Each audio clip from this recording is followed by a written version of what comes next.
আমাদের রক সাইডে দুপুরে লাঞ্চ চলছে। সমস্ত ট্রেনি যারা আছে তারা লাইন দিয়ে খাবার নিচ্ছে, খেয়ে আবার এই ফেসেই ওরা উঠবে এবং নামবে।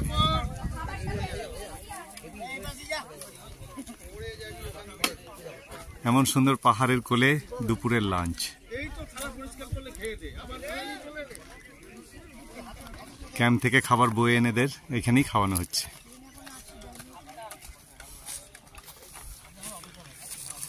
প্রকৃতির কোলে প্রকৃতির পরিবেশের মাঝে দুপুরের লাঞ্চ।